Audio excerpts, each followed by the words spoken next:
So இன்றைக்கி வீட்டில் இருக்கிறத வச்சு சமைக்கலாம்னு சொல்லிட்டு கொஞ்சம் காலிஃப்ளவர் இருந்தது, கொஞ்சம் மீல் மேக்கர் இருந்தது. ரெண்டுத்தையும் வந்து நான் சுடு தண்ணி போட்டு பிளான்ச் பண்ணி எடுத்துக்கிட்டேன். ஒரு கடாயில் எண்ணெய் விட்டுட்டு கடுகு, சோம்பு, காஞ்ச மிளகாவை போட்டு தாளிச்சுக்கோங்க. அதுக்கப்புறம் ஒரு வெங்காயம் போட்டு அந்த வெங்காயத்தை வதக்குங்க. அதோடு சேர்த்து நம்ம இஞ்சி பூண்டு பீஸ் போட்டு இஞ்சி பூண்டு பீஸ் பச்சை வாசனை போகிற வரைக்கும் வதக்கிட்டு அதோட 1.5 தக்காளி போட்டுக்கலாம். தேவையான அளவு உப்பு, மஞ்சத்தூள். இப்போ மிளகாத்தூள், தனியாத்தூள், கரம் மசாலா இதையும் ஒன்று ஒன்றா போட போகிறேன்.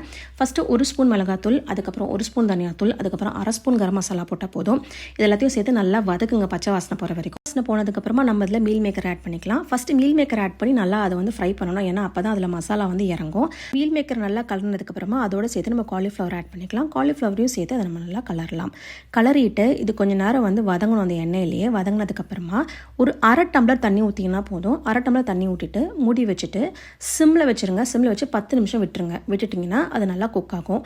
10 மினிட்ஸ் கழிச்சு ஓப்பன் பண்ணிங்கன்னா இந்த மாதிரி நல்லா வந்து ரெடி ஆகிருக்கும். இதை வந்து 2-3 கலர் கலரிட்டு இதில் கொஞ்சம் கருவேப்பிலை, கொத்தமல்லி போட்டு ஆட் பண்ணி இதை இன்னும் நல்லா சுருள விட்டிங்கன்னா தான் இன்னும் நல்லா டேஸ்ட் வரும். நல்லா சுருள விட்டுட்டு தேசியாக கொஞ்சம் மிளகுத்தூள் ஆட் பண்ணி பெரட்டிட்டா காலிஃப்ளவர் மீல் மேக்கர் பொரியல் ரெடி ஆகிடுச்சு. இதுக்கு நான் ரசம் தான் வச்சுருக்கேன். ஸோ சுட சுட சாதம் போட்டுட்டு இதில் வந்து நல்லா தளர வந்து ரசத்தை ஊற்றி, அந்த ரசம் வந்து தக்காளி ரசம் வச்சுருக்கேன்.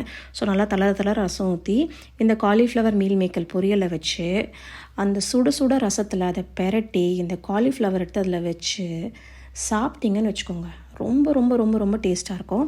கண்டிப்பாக இது ரொம்ப ஈஸியாக செய்யக்கூடிய ஒரு விஷயம். இதை ட்ரை பண்ணி பாருங்கள். அந்த சுடுசாதம், அந்த ரசம், அந்த பொரியல் வந்து டாப் டக்கராக இருக்கும். ட்ரை பண்ணி பாருங்கள்.